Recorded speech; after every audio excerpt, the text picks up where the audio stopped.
Hello and welcome everyone. This is your Jyoti sir. আমি upcoming সমস্ত এক্সামের কথা মাথায় রেখে শুরু করতে চলেছি ডিটেলস অধ্যায় ভিত্তিক ক্লাস, যেটা তোমরা কেবলমাত্র এই চ্যানেলে পেয়ে যাবে। সমস্ত বিষয়ের চ্যাপ্টার অনুযায়ী 1 by 1 detail plus MCQ class তোমরা এই চ্যানেলে পেয়ে যাবে। তো আশা করি তোমাদের এটা উপকারে আসবে। যদি ভালো লাগে চ্যানেলটা সাবস্ক্রাইব করে রাখো আর পাশে থাকা বেল আইকনটা প্রেস করো, যাতে সমস্ত ভিডিও নোটিফিকেশান সবার আগে তোমরা পেতে পারো। তো শুরু করছি আমাদের হিস্ট্রির যে প্রথম পার্ট, প্রাগৈতিহাসিক যুগের ভারতবর্ষ। এখানে যে সমস্ত পয়েন্টগুলো রয়েছে ওগুলো পরীক্ষায় আসার মতো, যেগুলো ইম্পর্টেন্ট আমরা সেগুলোই তুলে ধরেছি এবং সেগুলো পরবর্তী যে কোনো পরীক্ষার ক্ষেত্রেই লাগবে। অর্থাৎ আমি যে টপিকটা শুরু করতে চলেছি এটা যদি কভার করা যায় তাহলে সমস্ত এক্সামেই ক্ষেত্রেই আলাদা করে পড়ার কোনো প্রয়োজন হবে না। এটার থেকে তোমরা সমস্ত কিছু কমন পেয়ে যাবে। সো শুরু করছি আজকের ক্লাস, প্রাগৈতিহাসিক যুগের ভারতবর্ষ। সো যে সমস্ত গুরুত্বপূর্ণ টপিকগুলো রয়েছে সেগুলো উল্লেখ করছি, পয়েন্টগুলো। সবচেয়ে প্রাচীন মানব জীবাশ্ম আফ্রিকাতে পাওয়া গেছে প্রায় 42 লক্ষ বছর আগের মানব জীবাশ্ম। ভারতবর্ষে জনবসতি আফ্রিকার পরে হয়েছিল। মহারাষ্ট্রের পুনেতে বরি গুহা থেকে সম্প্রতি প্রাপ্ত প্রতিবেদন বলছে যে ভারতবর্ষে 14 লক্ষ বছর আগে মানুষের আবির্ভাব হয়েছে। পৃথিবী 460 কোটি প্রাচীন। পৃথিবী 46,000 লক্ষ অর্থাৎ 460 কোটি প্রাচীন। ভূত্বকের কঠিন আবরণ 4টি পর্যায়ে গঠিত। কি? ক্রমবিকাশের ফলে ভূত্বকের গঠন, বিস্ফোরণের ফলে মাটিতে গর্তের সৃষ্টি, বন্যা আর নতুন ভূত্বকের সৃষ্টি। এই 4টি পর্যায়ে সমষ্টিকে বলা হয়। এইসব পর্যায়ে দুটি যুগে ভাগ করা যায়, সেগুলিকে প্লেস্টোসিন মানে সবচেয়ে সাম্প্রতিক তুষার যুগ ও হলোসিন বর্তমান অর্থাৎ পরবর্তী তুষার যুগ। মানুষ পৃথিবীতে তুষার যুগের শুরুর দিকে এসেছিল। প্রথম দিকের মানুষেরা পাথরের অস্ত্রশস্ত্র ব্যবহার করত বলে এই যুগকে প্রস্তর যুগ বলা হয়। ঠিক আছে, প্রথম যুগে মানুষেরা পাথরের অস্ত্রশস্ত্র ব্যবহার করত বলে এই যুগকে আমরা প্রস্তর যুগ বলি। আচ্ছা, চলে যাচ্ছি নেক্সট স্লাইড। প্রাচীন প্রস্তর যুগ, যেটা হচ্ছে 5 লক্ষ থেকে 10,000 খ্রিস্টপূর্বাব্দ। পেলিও, যেটা হচ্ছে 5 লক্ষ থেকে 10,000 খ্রিস্টপূর্বাব্দ। পেলিওলিথিক এজ, পেলিও মানে হচ্ছে পুরাতন এবং লিথিক মানে হচ্ছে প্রস্তর। এই শব্দটি পেলিওলিথিক গ্রিক শব্দ। প্রথম বা সবচেয়ে পুরাতন প্রাগৈতিহাসিক সংস্কৃতির পুরাতন প্রস্তর যুগ বলে এই সময়টিকে সবচেয়ে গুরুত্বপূর্ণ সময় বলা হয়। মানব সভ্যতার বিকাশের জন্য সংস্কৃতির বিকাশ এই সময় সবথেকে বেশি স্বতন্ত্রভাবে ফুটে উঠেছিল। প্রাচীন প্রস্তর যুগ শব্দটি 1865 খ্রিস্টাব্দে প্রত্নতত্ত্ববিদ জন লুবক গঠন করেন। রবার্ট ব্রুস ফুট 1863 খ্রিস্টাব্দে প্রাচীন প্রস্তর যুগের নিদর্শন ভারতে প্রথম আবিষ্কার করেন। Robert Bruce foot. ওকে, চলে যাচ্ছি নেক্সট স্লাইডে পরের সমস্ত গুরুত্বপূর্ণ পয়েন্টগুলো নিয়ে।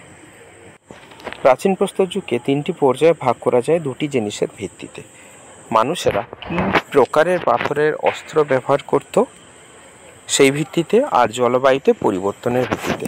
তাহলে প্রাচীন প্রস্তর যুগে 3টি পর্যায় কী? সর্বপ্রাচীন বা নিম্ন প্রাচীন প্রস্তর যুগ। এর প্রধান বৈশিষ্ট্যগুলি হলো অস্ত্রশস্ত্রগুলি ছিল প্রধানত হাতের কুঠার এবং মাংস কাটা ছুরি, কিছু অস্ত্র সমেত।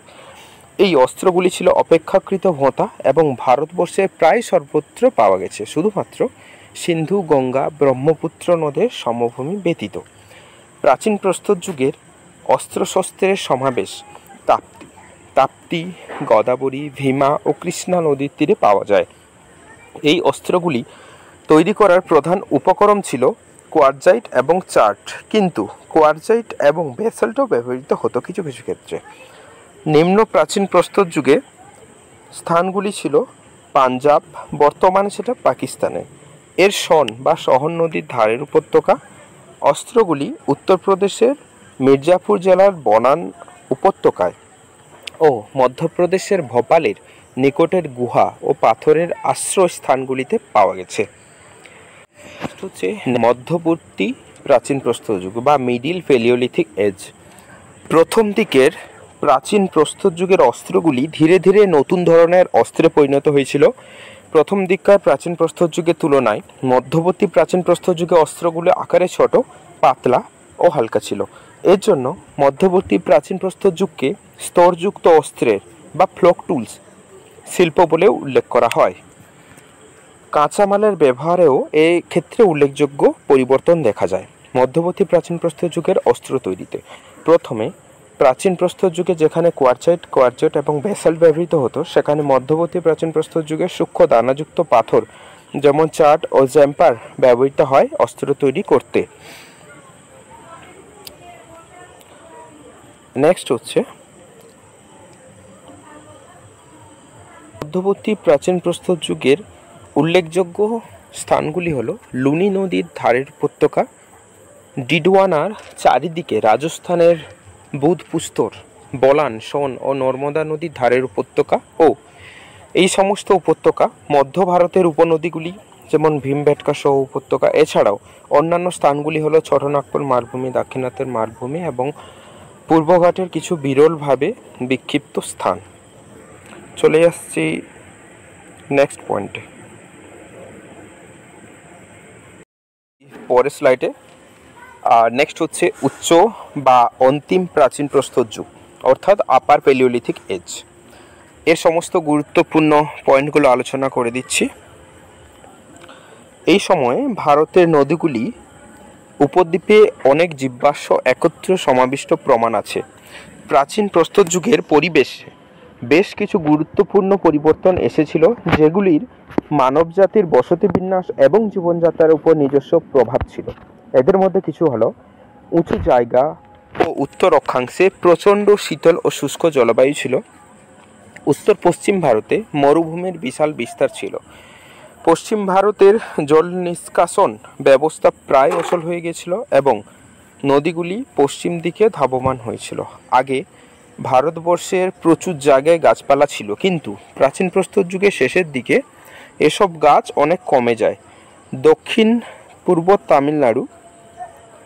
পূর্ব তামিলনাড়ু, সৌরাষ্ট্র ও কচ্ছের উপকূলবর্তী অঞ্চলে কোয়ার্চ ও কার্বনেটের নিচু পাহাড় অর্থাৎ বালিয়াড়ি তৈরি হয়েছিল, যেটি সমুদ্রের উচ্চতা কমিয়ে দিয়েছিল।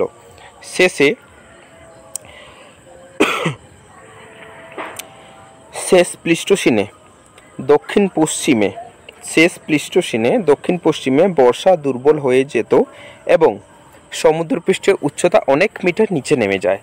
শেষ দিকে প্রাচীন প্রস্তর যুগে চকমকি পাথরের শিল্প শুরু হয় এবং আধুনিক ধরনের মানুষের আবির্ভাব হয়।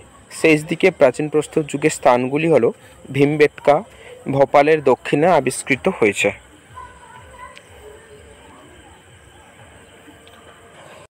উচ্চ বা অন্তিম প্রাচীন প্রস্তর যুগ আপার প্যালিওলিথিক এজ। এই পর্যায় থেকে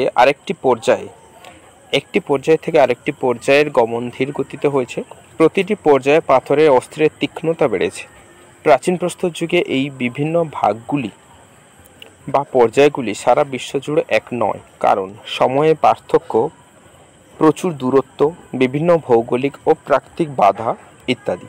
প্রাচীন প্রস্তর যুগ শেষ পর্যন্ত 10,000 খ্রিস্টপূর্বাব্দে বরফ যুগের অবসানের সাথে শেষ হয়ে যায়। তো প্রাচীন প্রস্তর যুগের আজকের যে ফার্স্ট পার্ট এই পর্যন্তই। নেক্সট পার্ট আসছে পরবর্তী গুরুত্বপূর্ণ পয়েন্টগুলো নিয়ে এবং আলাদা যে সমস্ত টপিক রয়েছে তার উপর। সো আশা করি তোমাদের ক্লাসটা সবার ভালো লেগেছে। যদি ভালো লাগে তো অবশ্যই চ্যানেলটাকে সাবস্ক্রাইব করে রাখো আর পাশে থাকা বেল আইকনটি প্রেস করে দাও, যাতে সবার আগে ভিডিও নোটিফিকেশান তোমরা পেয়ে যাও। এই চ্যানেলে সমস্ত আপকামিং এক্সামের বিষয়ভিত্তিক বেসিক টু অ্যাডভান্স লেভেলের সমস্ত ক্লাস পেয়ে যাবে। আশা করি এটা তোমাদের খুবই উপকারে আসবে, কারণ বর্তমান সময়ে কম্পিটিশনের বাজারে যদি বেসিক স্ট্রং না হয় তাহলে কম্পিটিশানে টিকে থাকা খুবই মুশকিল। সো এই দিকটা মাথায় রেখে আমি সমস্ত বিষয়, এটা শুধুমাত্র হিস্ট্রিতে নয়, history, geography, polity, economy and science chapter থেকে শুরু করে সমস্ত বিষয়ে তোমরা ক্লাস পেয়ে যাবে। বেসিক টু অ্যাডভান্স লেভেলে, এবং সাথে এমসিকিউ তো থাকছেই। ওকে, সো আই হোপ তোমাদের ভিডিওটা পছন্দ হয়েছে। Thank you.